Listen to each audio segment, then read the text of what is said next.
మీ business ఏదైనా మీ ఊర్లో promotion చేయాలంటే అది సుమన్ టీవీతోనే సాధ్యం. ఇప్పుడే సంప్రదించండి. Welcome to Suman TV. This is Satyam Prasad. ఈ రోజు చిత్తూరు జిల్లా వ్యాప్తంగా చిరుతపులి మేకలపైన దాడి చేసిన సంఘటన సంచలనం రేపుతోంది. చిత్తూరు నియోజకవర్గం గుడిపాల మండల కేంద్రంలోని అటవీజేను ప్రాంతంలో ఉన్న గ్రామస్తులకు అటవీ శాఖ అధికారులు కూడా పలు సూచనలు చేసిన సంఘటనలు కూడా జరిగింది. అసలు ఏం జరిగింది? చిరుతపులి గత నెల రోజులుగా ఇక్కడ ఒంటరిగా హల్చల్ చేస్తూ ఇక్కడ మేకల పైన కావచ్చు లేదా కుక్కల పైన కావచ్చు దాడి చేస్తూ ఉందని చెప్పి గ్రామస్తులు వాపోతున్నారు. అటవీజేను ప్రాంతానికి చెందిన ఒక గ్రామస్తులు ఆర్ముగం మన దగ్గర ఉన్నారు. ఆయన అడిగి మరిన్ని విశేషాలు తెలుసుకుందాం రండి. 60 వయసులో వచ్చి ఇక్కడ దినాలుగా ఏది మన చిత్తపులి అనేది మనం వరకు చూడలేదు. చిరుతపులి 60 సంవత్సరాలు చూడలేదు.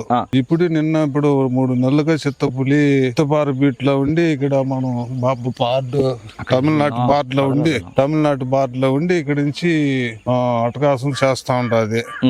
చిత్తపారలో ఏది 2 కుక్కలు ఆవులంతా కూడా ఏదో చింపేసినాయంట. శని పక్కలో ఉంటాము. 60 మీటర్లో ఉండి మాకు రైలు రావాలా పోవాలంటే భయంగా ఉంటుంది. ఆ చిత్తపులిని మేము ఇంతవరకు కంట్లో చూడలేదు. నిన్న 5 మేకలు 1:30 గంటకు కొరికి నాశనం చేసి. అంటే చిరుతపులి చంపిందని కన్ఫర్మ్ గా ఎలా చెప్పగలుగుతారు? చెప్తాలంటే దానికి చూసిన వాళ్ళు ఉండారు సార్ ఇక్కడ. అటవీ శాఖ అధికారులు ఏమన్నారు మీతో?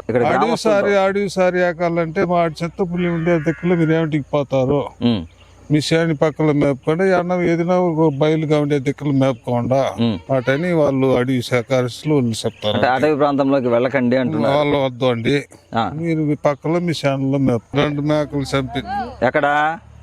అది పక్కల టార్ రోడ్ పక్కలనే. టార్ రోడ్ పక్కలనే. అంటే ఈ గ్రామానికి చెందింది. ఈ గ్రామం అడవి శని గ్రామం బండపల్లి. ఇది రోడ్ పక్కల టార్ రోడ్ పక్కల చేరింది. కుమారి. మీ ఆయన పేరేమ్మా? మా ఇంటి ఆయన పేరు రామకృష్ణ. మీరు ఎన్ని సంవత్సరాలుగా ఇక్కడ అడవిచేను ప్రాంతంలో ఉన్నారు? పుట్టి ఇక్కడనే మామూలు ఎన్ని సంవత్సరాలుగా ఉన్నారు? సుమారుగా 20-30. ఇప్పుడు 3 నెలలుగా ఇప్పుడు మా మేకలు వచ్చి 2-3 పూసినాయి. అప్పుడు చెప్పితే మేడము మీరు మా అడవిలోకి వెళ్ళొద్దండి, మీరు మా అడవిలోకి వెళ్ళదని ఇప్పుడు మరి అయింది, మీరు ఈ పక్కనే చూసుకోండి, మేము జాగ్రత్త చేస్తాం. 7 మేకలు పూసినాయి. 7 మేకల్ని పులే చంపిందని కన్ఫర్మ్ ఏంటి? అక్కడక్కడ కొరికేసినాయి. అవి నేను ఉండే మేకలన పుడుస్తాయి అని తరుముకొని వచ్చేసినాము.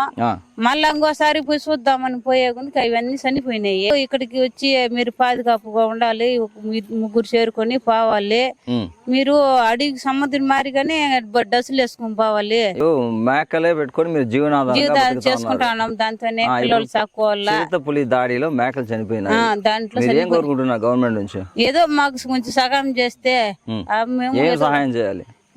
ఏదో వాళ్ళు సగం డబ్బులు పాడు కట్టించడు, ఏదో ఒకటి చేస్తే మాకు మేము వాళ్ళు మేము అటవీ ప్రాంతానికి గ్రామానికి సరిహద్దు ప్రాంతమే రోడ్డు పోవాల్సింది కూడా ఇది రోడ్లోనే పోవాలి, ఈ రోడ్లోనే రావాలి. 8, 9, 10 అయిపోతుంది మా పిల్లలు వచ్చే గుందికి. ఇది మాకు ఈ మేకలు పోయిన పిల్లలు పోతే రేపు ఏం చేసేది మేము? ఆ పిల్లల గురించే కదా మేము జీవంతులు చేసి వాళ్ళు కాపాడుతున్నాము. ఇదే విషయం అటవీ శాఖ అధికారులు చెప్పినారా? అది చెప్పినాం వాళ్ళకి. వాళ్ళు చూస్తాము, మాకు శక్తి ఎంతవరకు చేస్తామంటారు.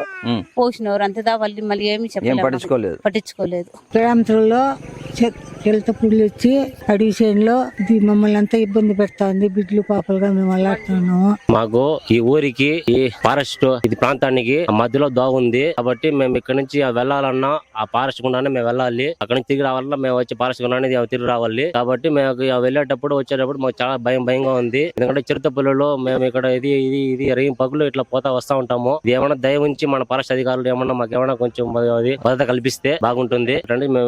మేము కాదు మా ప్రజలందరూ కోరుకుంటున్నారు. నా పేరు బిందు. మా ఊరు అడవి చేనులో చిరుతల ప్రమాదాలు ఉన్నాయి. ఇప్పుడు ఇక్కడ నిన్నే జరిగింది ప్రమాదం. 5 మేకలు చిరుత చంపేయబడింది. 3 కనిపించినాయి, ఇంకా 2 కనిపించలేదు.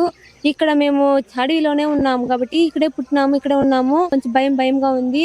ఇక్కడ ఆవులన్నీ ఇక్కడే దగ్గరలోనే కట్టుకుంటున్నాము కాబట్టి మేము కొంచెం భయంగా ఉంది మాకు వెళ్ళేకి వచ్చేకి. నైట్ టైంలో ఏదైనా ఎమర్జెన్సీగా వెళ్ళాలంటే కొంచెం భయంగా ఉంది కాబట్టి మీరు ఏదైనా జాగ్రత్తగా తీసుకోవాలి. ఫారెస్ట్ వాళ్ళు దయచేసి ఏదైనా చేయండి. మీరు ప్రస్తుతం మనం నిలుచుకున్న ప్రదేశం వచ్చిందనే అటవీ చేను ప్రాంతంలోని గ్రామము. ఈ గ్రామానికి ఒక్కసారి విజువల్ అక్కడ చూసినారంటే మొత్తం అటవీ ప్రాంతం మీకు కనిపిస్తుంది. ఆ కొండ ప్రాంతం అటవీ ప్రాంతం నుంచి కూడా అక్కడ నుంచి కొంచెం కిందకి దిగితే రోడ్డు ప్రాంతం, ఆ రోడ్డు అక్కడ చూడండి మనుషులు నడుస్తా ఉన్నారు కదా, ఆ ప్రాంతం నుంచి దాదాపు ఇక్కడ అటవీ ప్రాంతం యొక్క సరిహద్దు అనేది చూడండి ఇక్కడ చూపిస్తున్న విజువల్ లో ఇక్కడ గుంత ఉంది, ఈ గుంత వరకు అటవీ ప్రాంతం యొక్క సరిహద్దు. ఇప్పుడు అటవీ ప్రాంతం నుంచి గ్రామానికి సుమారు 100 మీటర్ల దూరమే ఉంది. ఏ క్షణమైనా చిరుతపులి రాత్రుల్లో కూడా ఇక్కడ అటవీ ప్రాంతంలోని గ్రామ ప్రజలపైన దాడి చేసే అవకాశాలు లేకపోలేదు.